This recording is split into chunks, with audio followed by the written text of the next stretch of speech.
Salmo número 34, versículo de uma primeiro, diz assim: louvarei ao Senhor em todo o tempo, o seu louvor estará continuamente na minha boca. Amém. Os irmãos podem se sentar com as suas Bíblias abertas. Queridos, esse salmo é um salmo de Davi, onde a epígrafe diz que ele está louvando a Deus por Deus ter respondido às suas súplicas. E nesse salmo Davi louva a Deus por Deus ter respondido suas orações, suas súplicas. E também nesse salmo Davi exorta aos homens que depositem sua confiança em Deus. O semblante de Davi havia caído, desfalecido diante de Abimeleque. Sim. E Davi ali recorre ao socorro do Senhor e é atendido. E nós sabemos que Davi foi um homem que sofreu muito desde jovem, desde que Davi entra no cenário como um pastor, cuidador de ovelhas, e o profeta Samuel unge-o rei sobre Israel, para reinar no lugar de Saul, e Davi tem que esperar mais de 10 anos para assumir o reino. E depois de que o Espírito de Deus venha pousar ou habitar sobre Davi, Davi passa a ser um homem de dores, Davi passa a ser um homem de lutas, Davi passa a ser um homem de adversidades, e que enfrentou grandes e gigantescos problemas em suas vidas. Do pouco que nós conhecemos sobre a vida de Davi, do que nós podemos lembrar essa noite, é que Davi enfrentou ursos, Davi enfrentou leões para defender as ovelhas as quais ele guardava. Davi enfrentou um gigante chamado Golias. Davi enfrentou um gigante chamado Golias, o qual todos os outros homens estavam com medo. Davi sofreu perigo de morte pelas mãos do próprio rei Saul. Davi perdeu o melhor amigo que ele tinha, Jonatas, numa batalha. Davi perdeu um filho que foi assassinado por outro filho. Davi teve uma filha estuprada por um filho, o incesto dentro da casa de Davi. Davi, ele foi um homem que foi amaldiçoado quando foi expulso do reino pelo seu filho chamado Absalão. Davi, irmãos, perdeu um filho, uma criança recém-nascida. Davi foi um homem, irmãos, nós formos mapear a vida de Davi, ou estudarmos em outra oportunidade a vida de Davi de uma forma mais detalhada, nós vamos ver que Davi foi um homem de erros e acertos. Contudo, a Bíblia diz que ele foi um homem segundo o coração de Deus. E nem por isso Davi deixou de ser um homem falho, um homem perfeito, um homem fraco.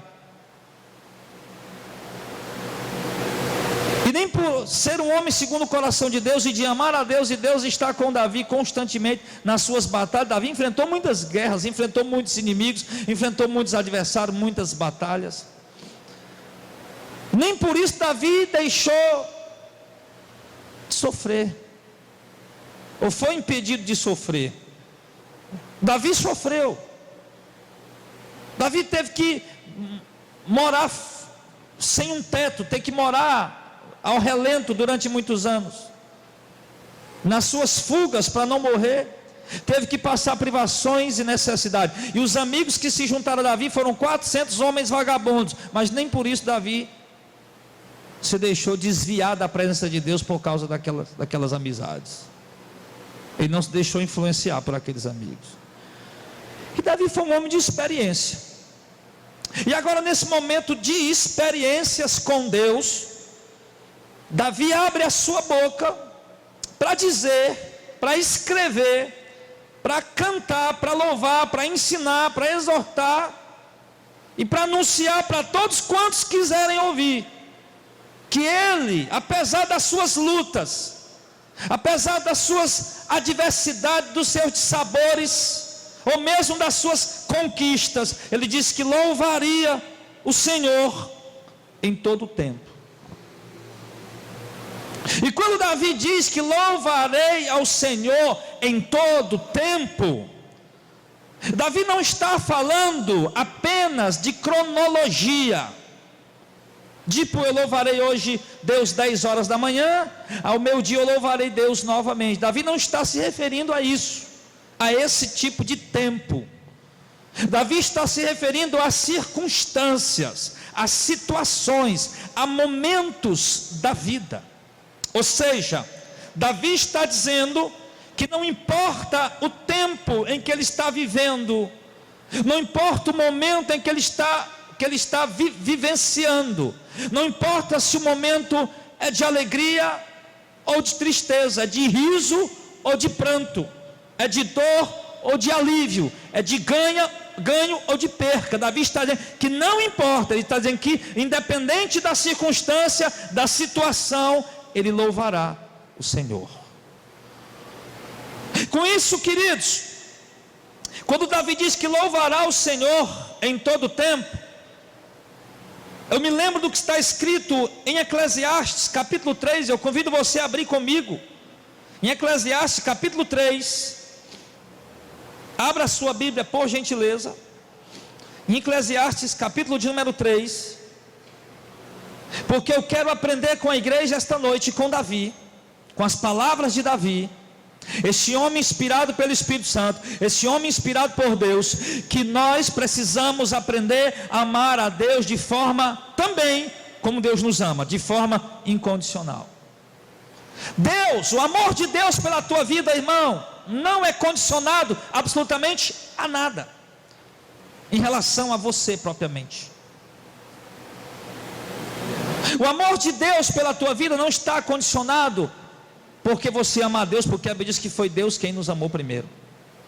O amor de Deus sobre a tua vida não está condicionado porque você obedece a Deus, porque foi Deus quem te deu a fé para obedecer a Ele primeiro. O amor de Deus por você não está condicionado à sua fé em Cristo, porque foi Ele mesmo quem te deu o dom da fé de crer em Cristo. Ou seja, em outras palavras, eu quero dizer que Deus te amou, você sendo ainda um pecador. Deus te amou quando você estava nas drogas, Deus te amou quando você estava nos vícios, na prostituição, no adultério, na mentira, na desonestidade, no mundo, perdido, depravado, sem lembrar de Deus, fazendo tudo errado, pecando, entrega todo tipo de desejo imundo da sua carne, satisfazendo, se esbaldando com os prazeres pecaminosos, e lá Deus te amou. Ou seja, em outras palavras, você não tinha nada que pudesse atrair a presença de Deus para ti, você não tinha nada que pudesse atrair o amor de Deus para ti. Eu me lembro quando eu tive um encontro com Cristo, eu não estava procurando o Senhor. Como todo mundo diz que crê em Deus, eu era mais um que dizia, eu acredito em Deus. Como todo mundo dizia crer em Jesus, que até os demônios creem que tremem, como o diácono Gilmar colocou aqui nessa noite, eu também dizia que cria. Mas eu não estava me lembrando de Deus, eu queria curtir a minha vida, queria curtir o pecado, queria aproveitar o mundão. E eu não dei sequer um único passo em direção a Deus. Contudo Ele, pela sua infinita misericórdia, veio até mim, se revelou para mim, pelo muito amor com que Ele me amou. E o mesmo Ele aconteceu contigo. E agora, querido, Deus, Ele determina tempos sobre as nossas vidas, para que esses tempos que Deus determina sobre as nossas vidas, nós aprendamos também a amá-lo de forma incondicional. O diácono Gilmar Porfírio muito bem colocou essa noite. Muitos, não vou generalizar, mas muitos dos crentes pentecostais, se for evangelizar alguma pessoa, ele vai dizer, vem que Deus vai te dar vitória. Se um crente neopentecostal for evangelizar alguém, ele vai dizer, vem que Deus vai te dar riquezas.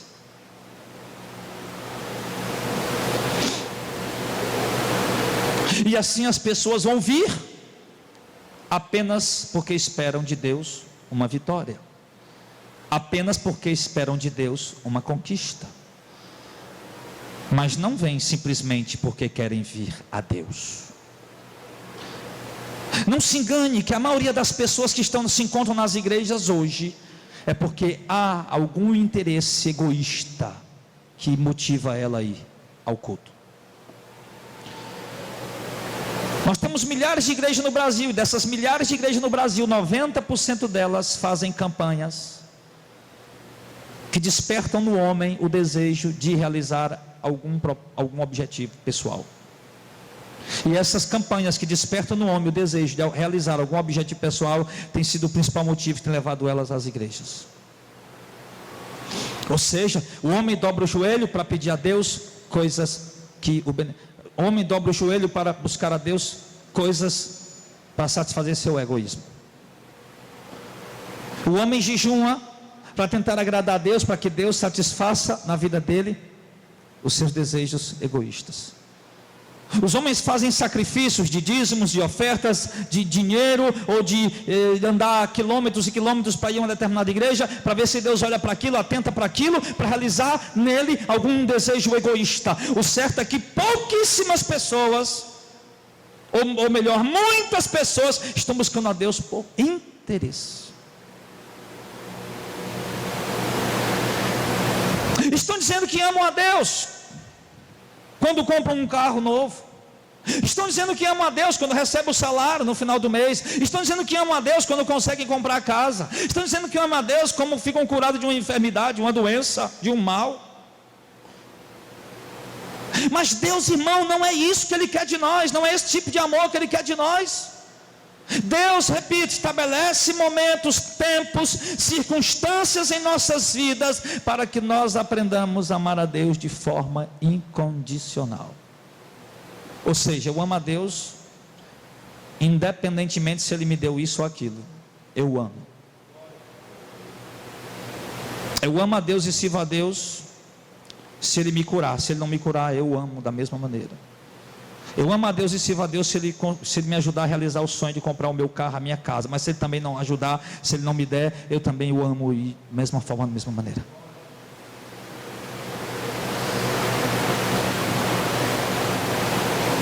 Quantas vezes nós choramos aos pés do Senhor por causa de problemas? Muitas. Mas quantas vezes nós choramos aos pés do Senhor simplesmente pelo prazer de estar ali, adorando e agradecendo a Ele? Poucas.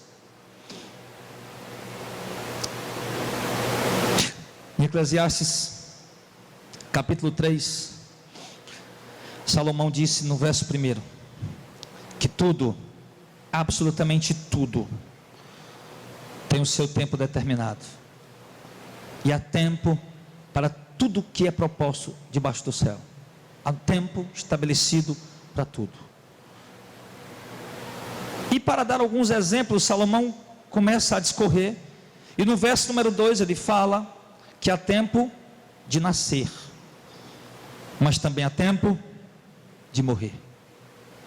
Observe, quando nasce alguém nós nos alegramos e glorificamos a Deus e agradecemos a Deus. Quando morre alguém nós blasfemamos contra Deus. Mas a Bíblia já está dizendo que tem tempo de nascer e tem tempo de morrer, e foi Deus quem estabeleceu isso. E quando nascer eu devo dar glória a Deus, e quando morrer eu também devo dar glória a Deus. É isso que Davi estava dizendo: louvarei o Senhor em todo tempo. Nasceu um filho de Davi, fruto de adultério, e Davi estava feliz. Nasceu filho, poxa vida, os hebreus gostavam muito de ter filho, quanto mais filho melhor. 10, 20, 30, 70 filhos, e Davi tem mais um filho. Aquela criança nasce, ele se alegra, ele glorifica a Deus. A criança adoece, ele jejum, ele chora, ele geme. Quando a criança morre, Davi se levanta, se lava, se veste, se perfume e vai comer e agradecer a Deus. E as pessoas que estão ali em volta não compreendem. Diz: Davi, quando o menino estava doente, você estava se acabando de chorar, se acabando de gemer. A gente achou que quando o menino morresse, você ia morrer junto. E Davi diz: por quê?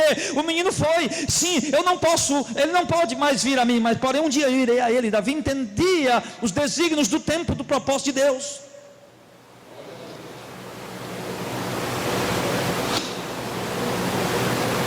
Ele diz: há tempo de plantar, e há tempo de arrancar o que se plantou.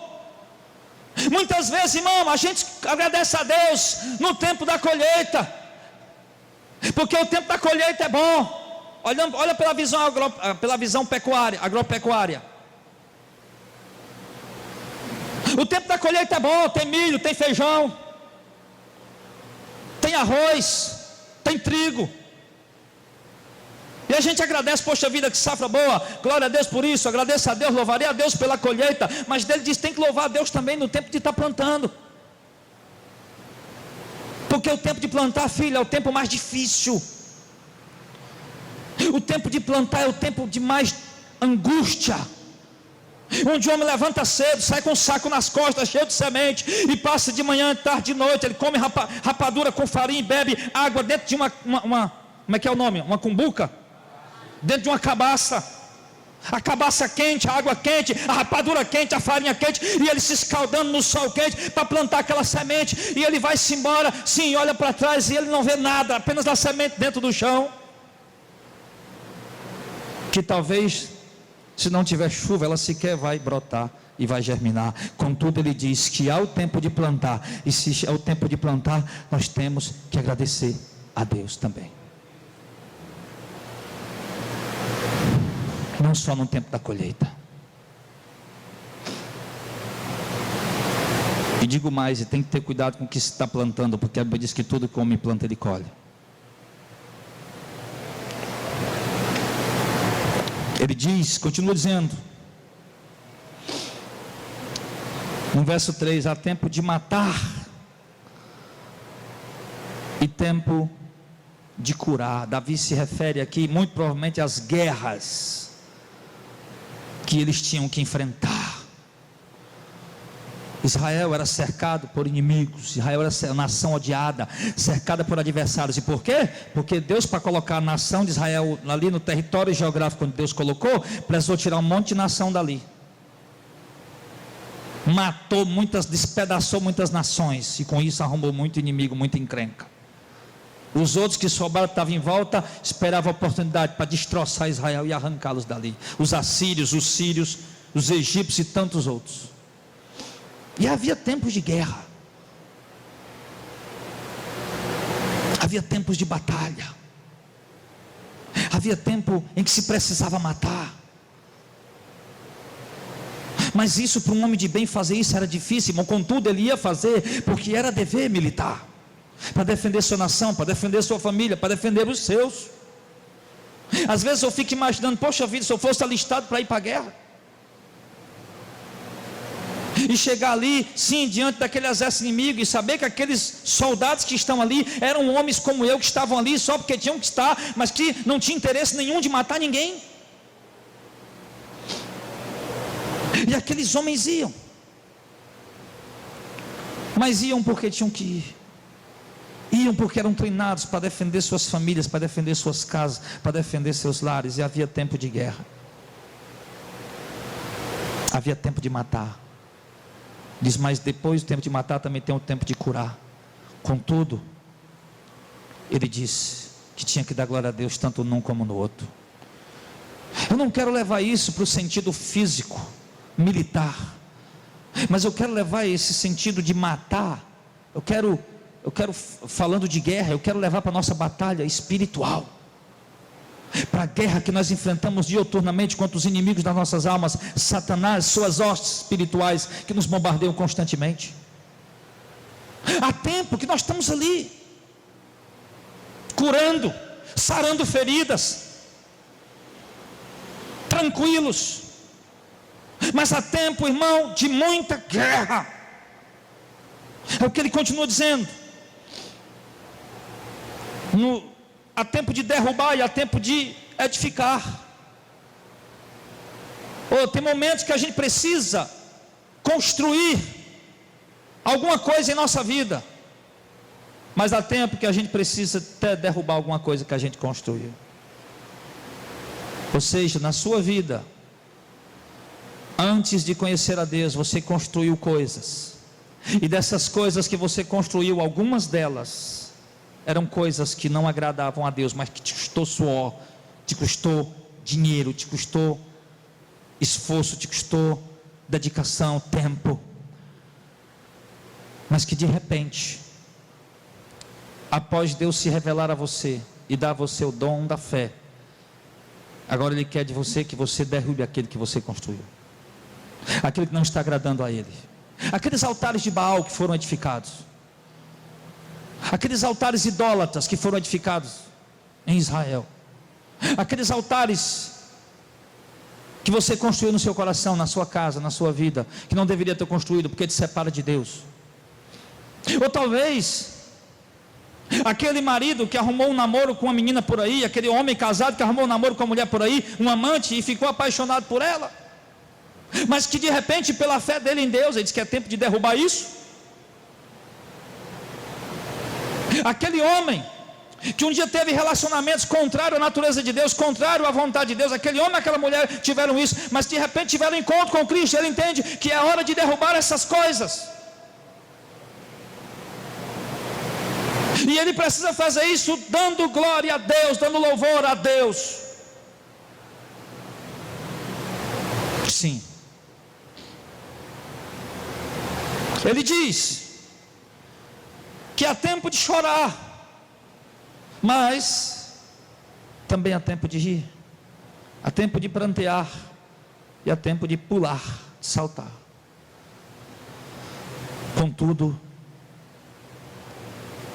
louvarei o Senhor em todo o tempo. Quando o tempo for de chorar, porque há tempo de chorar, isso é inevitável. Há dias que nós amanhecemos ruim por nada.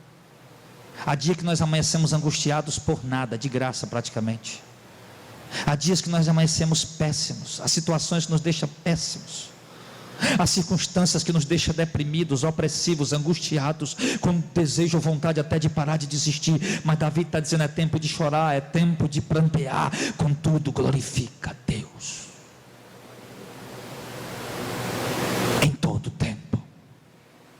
É tempo de rir, é tempo de saltar de alegria. Por quê? Porque eu tenho fartura, porque eu tenho abundância, porque meus filhos estão bem, eles estão passando no colégio, na faculdade, a minha esposa está bem, tem muita saúde, tem dinheiro, tem isso, tem aquilo. Mas vem o tempo difícil,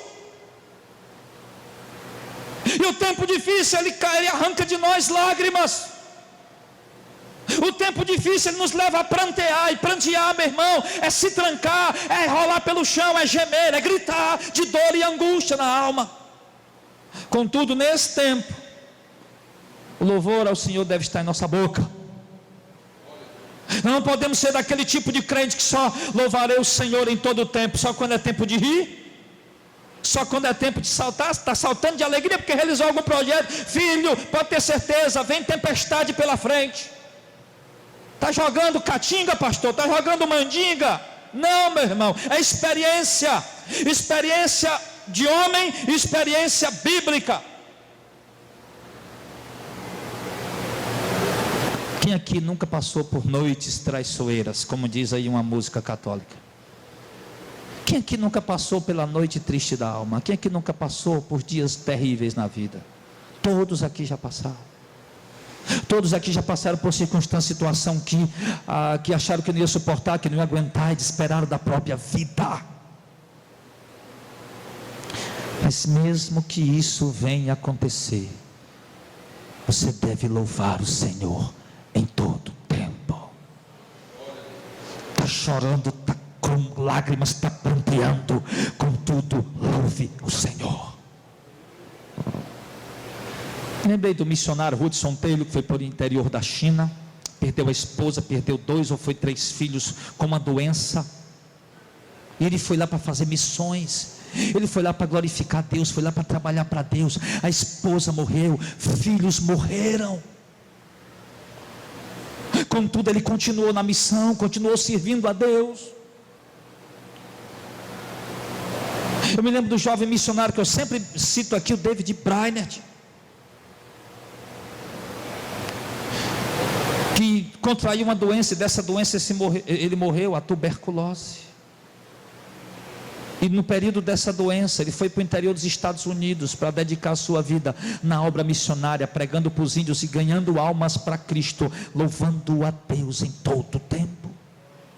Aquele jovem muitas vezes fazia uma viagem de 100, 200 quilômetros no dia a cavalo, meu irmão, pegando chuvas e tempestade. Muitas vezes ele estava no lugar tossindo e escarrando sangue. E ele nunca parou. Ele nunca desistiu, ele louvava a Deus em todo o tempo. E se você não leu ainda o Diário de David Brainerd, eu lhe aconselho a ler. Procure. Se você não tem, me peça, me traga um pendrive, um cartão de memória que eu passo para você. Você precisa conhecer o Diário de David Brainerd. Foi o sogro dele, Jonathan Edwards, quem escreveu. Sim. E você vai ver aquele jovem que teve profundas e tremendas e gloriosas experiências com Deus. Mas um dia ele estava tendo experiência com Deus, e no outro dia muitas vezes ele ia orar e não conseguia, ele sentia um vazio. A única coisa que sustentava aquele jovem, que consolava aquele jovem, é porque ele aprendeu a dar glórias e louvores. Eu acho que isso até apressou mais os dias da morte dele. Mas ele aprendeu a louvar a Deus em todo o tempo.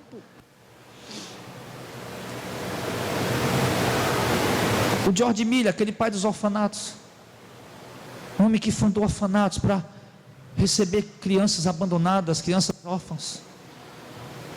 Ele não tinha condição, ele era pobre. E ele fundava orfanatos sem esperar recurso da igreja, sem esperar recurso do governo. Simplesmente alguém chegava e dizia: olha, amanhã nós temos mais de 200 crianças para dar de comer, e nós não temos nada. E diz: vamos orar.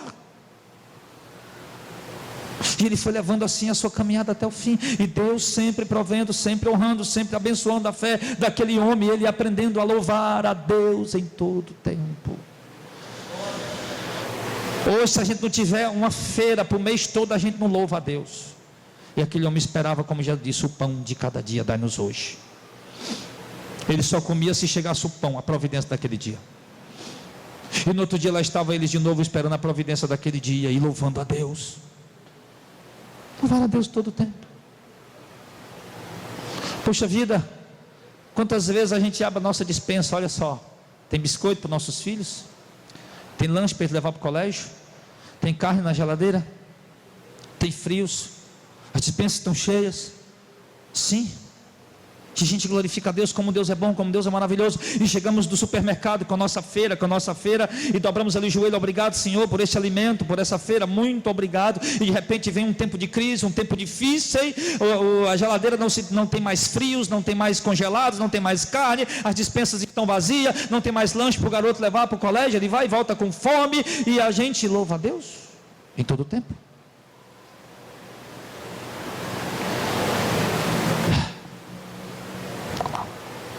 O certo é que há tempo de chorar, e tempo de rir, há tempo de prantear, há tempo de saltar. Ele diz no verso 5: há tempo de espalhar e há tempo de juntar. Há tempo de abraçar e há tempo de se afastar de abraçar. Às vezes a gente é cercado por amigos, mas às vezes esses amigos desaparecem e a gente não os encontra para abraçá-los.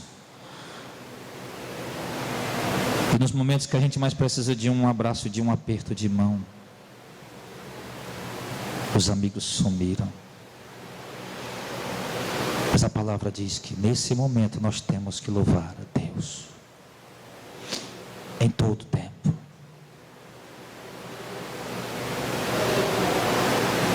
Há tempo de abraçar.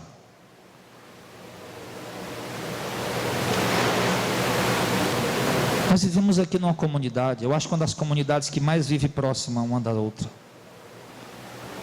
Constantemente, semanalmente, nós estamos juntos, nos confraternizando, nos abraçando, comendo junto. Mas quem sabe, alguns de nós que vivem aqui no meio da multidão, cercado, rodeado, e quem sabe alguns de nós não se sentem sozinhos, desamparados. E mesmo que isso aconteça, é necessário que se louve a Deus. E mesmo que esteja acontecendo isso com você, é necessário que você louve a Deus, porque Deus tem um propósito com tudo.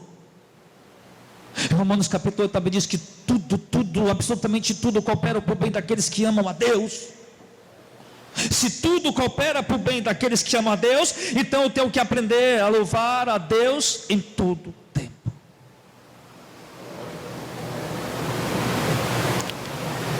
Se o tempo de rir, o tempo de fartura, o tempo de juntar, o tempo de abraçar, é tempo de alegria, é tempo de louvar a Deus, sim. Mas quando não temos nada dessas coisas, a Bíblia diz que também é tempo de louvar a Deus.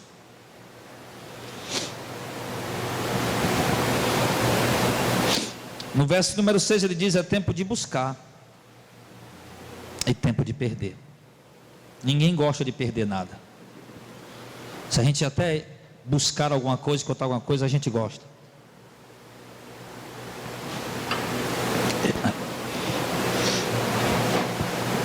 Contudo, ele diz: até mesmo perdendo, nós temos que louvar a Ele. Ele diz, continua dizendo no verso 6: tempo de guardar, e tem tempo que é necessário jogar fora. Tem tempo de rasgar e tempo de remendar. Tem tempo de estar calado e tem um tempo de falar. Tempo de amar, tempo de aborrecer, tempo de guerra, tempo de paz. Ou seja, há tempo para todo propósito debaixo do céu. Com isso eu aprendo que tudo que acontece debaixo do céu há algum propósito de Deus. E se há um propósito de Deus, ele é sempre o melhor para a sua vida. Quantas pessoas começaram bem sua caminhada, mas não terminaram bem, porque não entenderam os propósitos de Deus, porque vieram para uma igreja sensacionalista que lhes prometia a realização de todos os sonhos, e ele não conseguiu realizar, e ele se decepcionou com Deus ao ponto de tornar-se um ateu, um incrédulo. Eu não vim para a igreja porque Deus me prometeu um carro novo. Eu não estou aqui pregando porque a igreja me ajuda com alguma coisa. Eu não vou fazer missões ou pregar em algum lugar porque me deram uma oferta.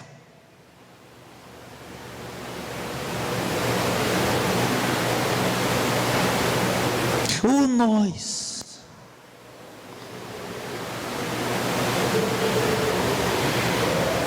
nos moldamos ao trabalhar do oleiro em nossa vida, para aprender a louvá-lo em todo o tempo, ou nós não passaremos de meros religiosos interesseiros.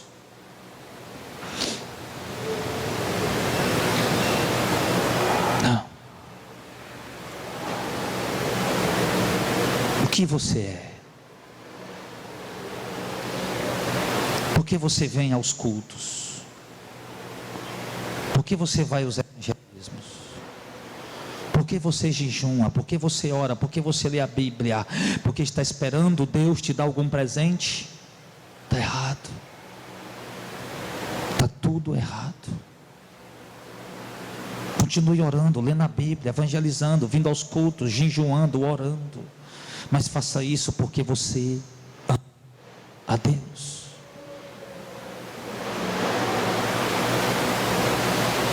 Que o louvor ao Senhor esteja nos teus lábios constantemente. E voltando para o texto inicial, o Salmo 34,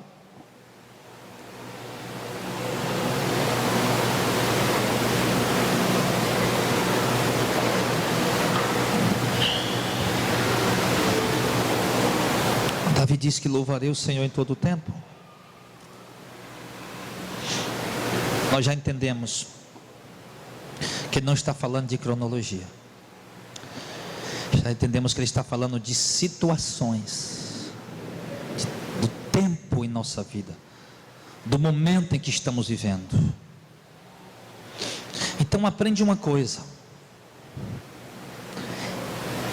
independente do tempo, do momento, da situação, está empregado? Que o louvor do Senhor esteja em tua boca em todo o tempo. Está desempregado?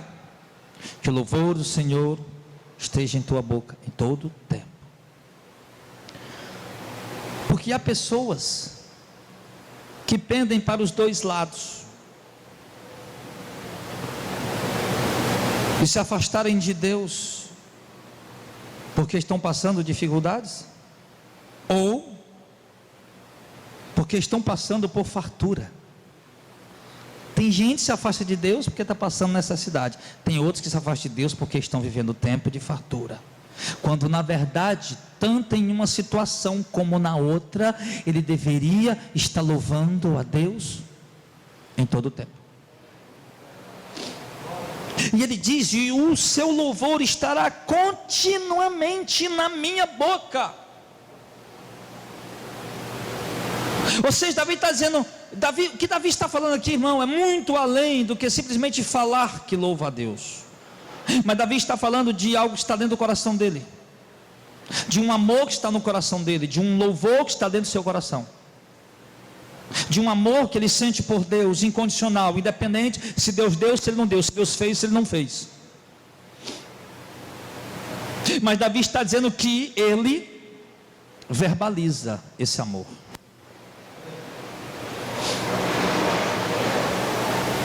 Que ele manifesta o amor que ele tem a Deus, que ele tem por Deus. E ele manifesta com a sua vida, com as suas ações, com as suas obras, de modo que as pessoas veem e percebem.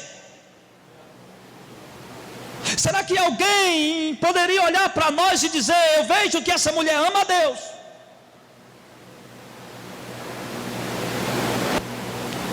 Será que alguém poderia olhar para ti, meu irmão, e dizer: eu vejo que esse homem ama a Deus?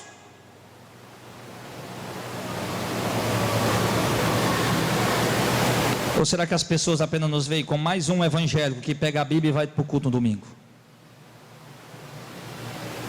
Eu não quero que as pessoas me vejam como um evangélico. Eu não sou evangélico.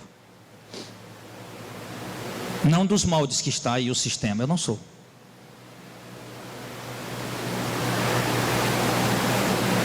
Eu quero que as pessoas me vejam como alguém que ama a Deus. Eu quero que as pessoas me vejam como alguém que teme a Deus, que ama a Deus em todo o tempo. E que por amar a Deus em todo o tempo, eu falo desse Deus em todo o tempo. Eu anuncio esse Deus em todo o tempo. Eu bendigo a esse Deus em todo o tempo. Eu louvo a esse Deus em todo o tempo. Eu exalto a esse Deus em todo o tempo. Eu não me envergonho desse Deus em nenhum momento.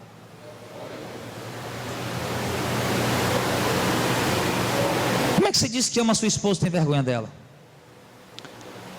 Como é que você diz que ama seus pais e tem vergonha dele? Como é que você diz que ama a Deus sem vergonha dele? Louvarei o Senhor em todo o tempo. Eu amo a Deus e testificarei esse amor na minha vida. E Senhor, independente das situações que eu vier a viver, eu te louvarei. E me perdoe, Senhor, porque te louvei no passado pelaquela bênção que o Senhor me fez, que o Senhor me deu, que o Senhor realizou na minha vida, na minha família, na igreja que eu faço parte. Me perdoe por não ter te louvado nesse tempo difícil, de crise, de percas, de dor, de choro, de lágrima.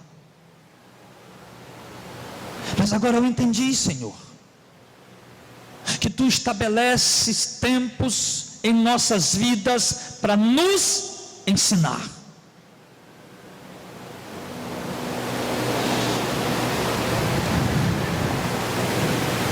Eu tenho, no dia 31 de dezembro desse ano, vou fazer 18 anos que a graça de Deus me alcançou.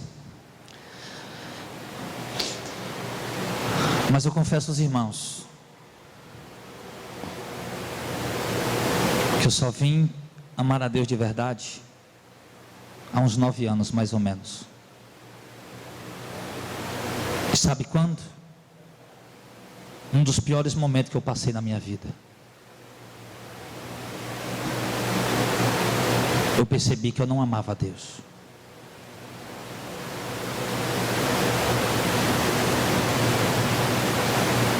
Eu percebi que tudo que eu fazia havia no mais íntimo do meu coração, e eu quase nem percebia algum interesse egoísta, pessoal, avarento. E assim era com a maioria de nós.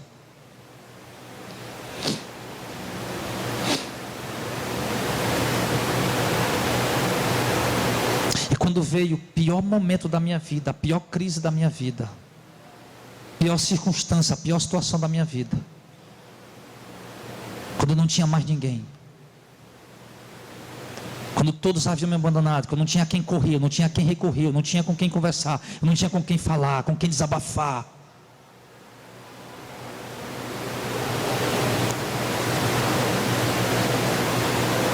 foi o momento que realmente Deus se manifestou para mim.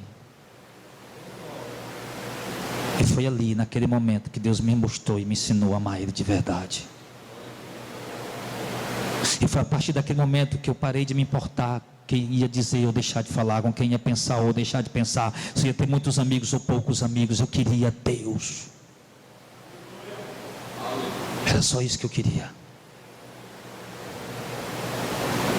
Eu dizia: eu encontrei o tesouro escondido, eu encontrei a pérola de grande valor, agora eu a tenho, eu abro tudo, amo por ela, eu dou tudo o que eu tenho por ela. A Bíblia diz que o homem que encontra o reino de Deus é como quem encontrou um tesouro escondido no campo. Ele abre mão de tudo por aquele campo. Ninguém entende, ninguém compreende, mas ele sabe o porquê. A dor, o sofrimento me levou a conhecer a Deus face a face, me levou a ter experiências com Deus, e me levou a ver que Deus de fato dá de comer os passarinhos todo dia, e me levou a ver que assim como os passarinhos comiam, assim como os lírios mais belos se vestiam, assim Deus cuidava de mim e da minha família.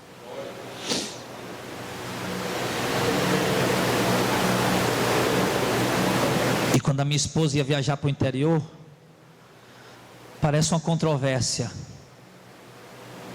mas eram os momentos que eu mais achava bom. Eu ia ficar só em casa com Deus. Eu amo a minha esposa, sempre amei, sempre vou amá-la, meu filho. Mas quando ela ia para o interior, passar uma semana lá, e eu ficava feliz, alegre demais. Ela vai, vou ficar aqui sozinho com Deus.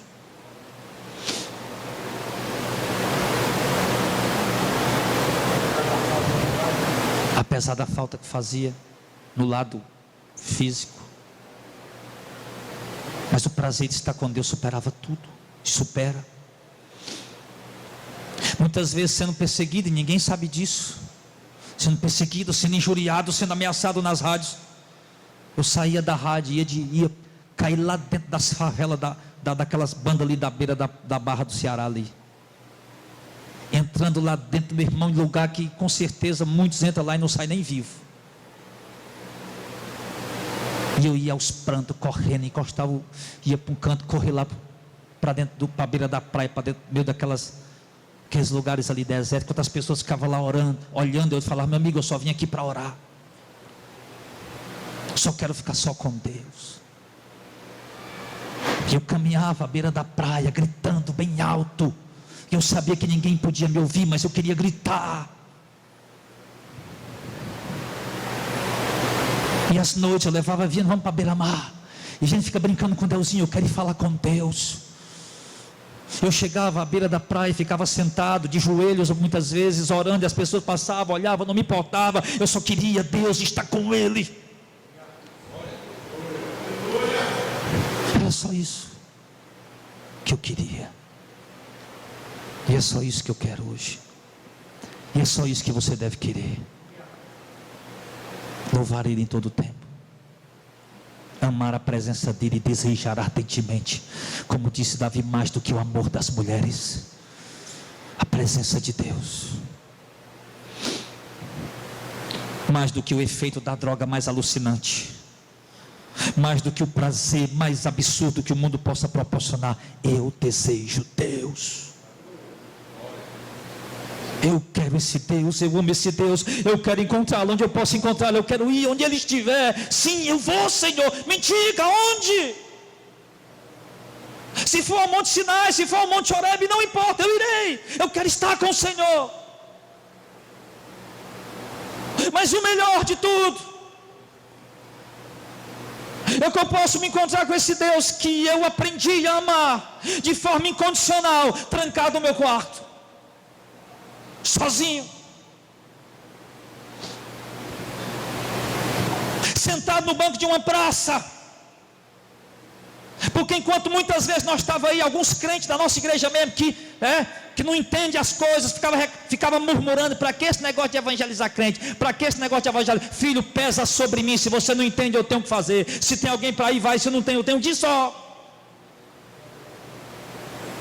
E eu ficava monitorando, sim, os anúncios das festas gospel. Eu via na rádio a euforia deles, a alegria deles, enquanto eu estava sentado na praça, no banco da praça, chorando e dizendo: Senhor, vai ser difícil, com medo, apavorado, mas dizendo: eu vou, porque o Senhor me manda aí. Eu vou porque eu te amo. Então, meu irmão, quando eu cheguei aqui em Fortaleza,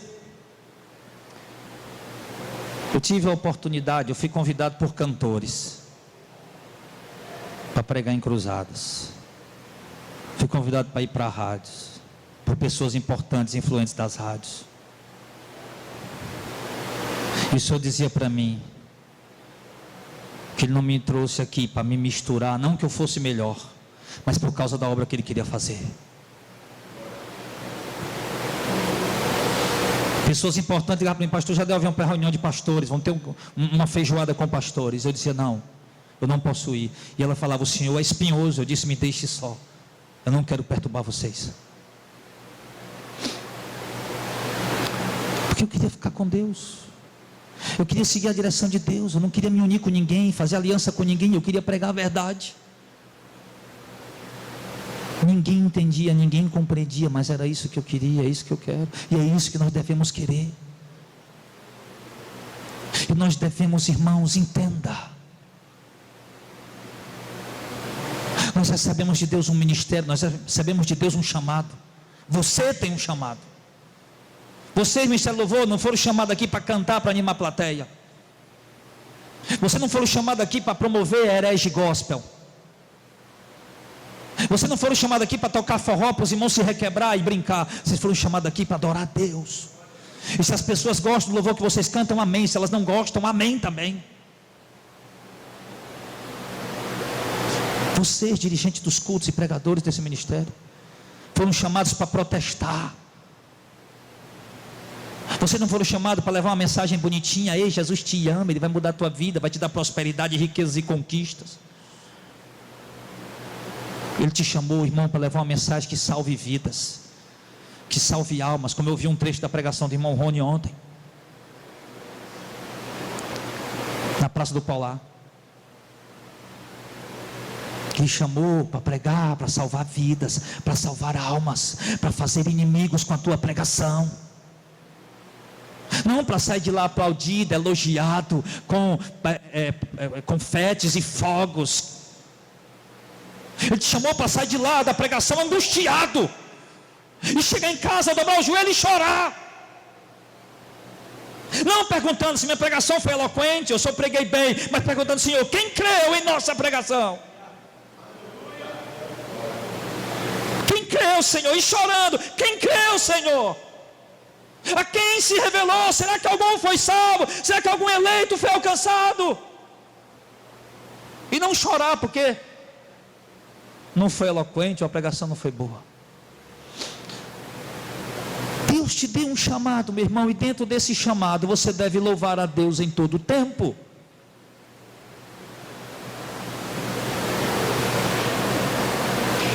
Mas se você estiver preocupado em agradar os homens, você jamais poderá ser amigo de Deus. Como Paulo disse em Gálatas capítulo 1, verso 8, verso 10, né? Verso 12: se eu ainda agradasse os homens, não poderia servir a Jesus Cristo. Ou você serve a Jesus Cristo, como Ele disse, que você tem que amar Ele mais do que o teu pai, mais do que a tua mãe, mais do que teus filhos, mais do que a tua família. E mesmo que as pessoas não vão entender, elas não vão compreender, elas não vão entender, mas você lá sozinho com Deus chorando, você entende, você sabe que é isso que você tem que fazer. Mesmo que eles façam contigo como fizeram com Jesus em João capítulo 6, quando depois de um sermão muitos o abandonaram. E será que Jesus soltou fogos e ficou feliz por aquelas pessoas tê-lo abandonado? É claro que não. Jesus Cristo homem era um evangelista. Jesus Cristo homem era um pregador do evangelho, era um sedento por almas. E ele ficou triste quando viu aquela multidão embora. Com tudo isso, o propósito do seu ministério era maior do que meramente juntar pessoas em sua volta. O propósito do seu ministério, ele disse, o que ele estava fazendo era por amor ao Pai, e o Pai por amor a nós.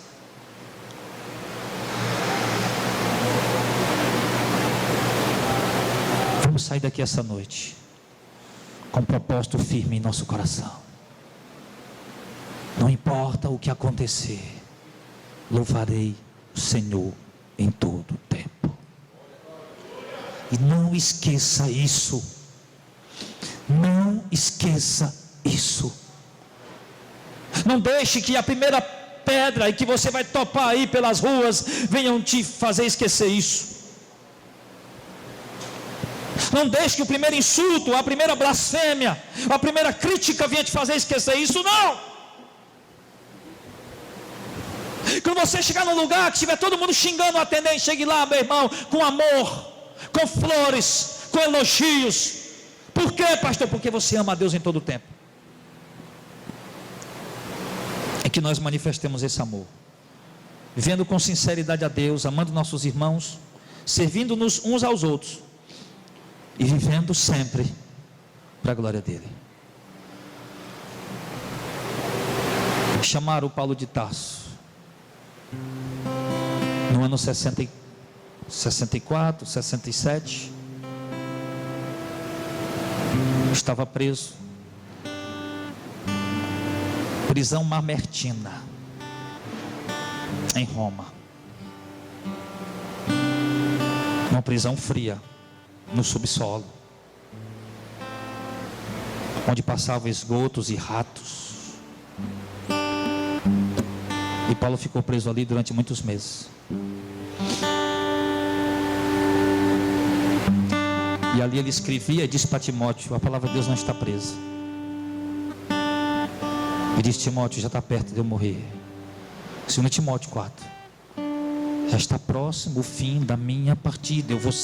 A minha morte vai ser como um sacrifício de bebida, de libação derramado diante de Deus. Mas Timóteo, eu tenho consciência de uma coisa, que eu já estou velho, que os anos do meu ministério se passaram, mas eu combati o bom combate.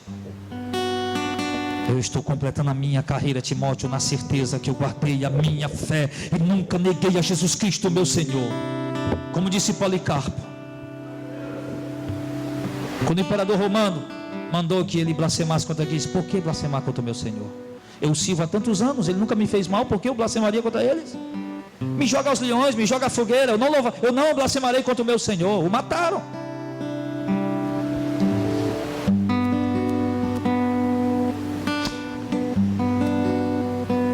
E ali, guardas romanos, no ano 66 da era cristã, chegam até onde está a cela de Paulo.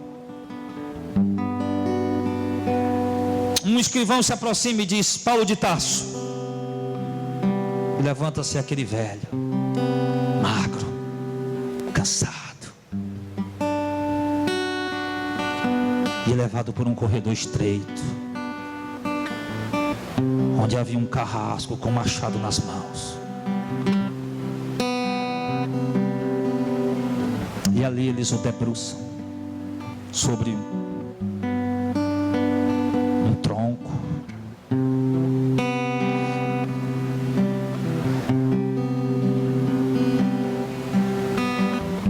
E a sua cabeça é decepada. Seu corpo cai de um lado, a sua cabeça cai para o outro. E ali morre o maior homem da história da igreja, Deus. Mas até o último suspiro, ele amou o Senhor em todo o tempo. E ele aprendeu que as dores, o sofrimento dessa terra não se compara com a glória que em nós há de ser revelada.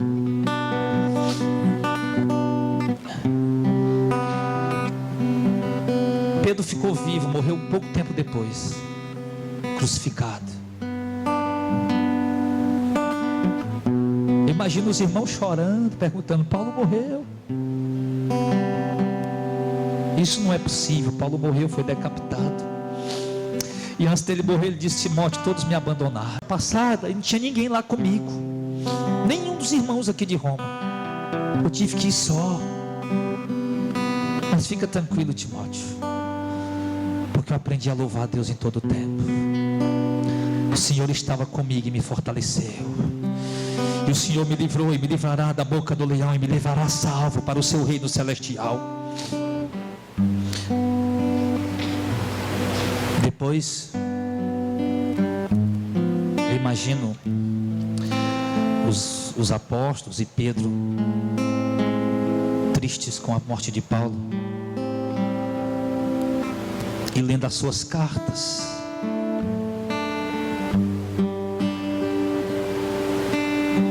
E olhando para a história dele.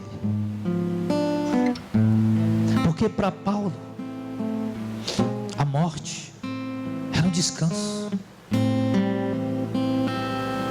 Eu vejo que Deus é tão misericórdia que Ele dá tão misericordioso que Ele dá essa bênção aos crentes cansados que já sofreram muito pelo Evangelho.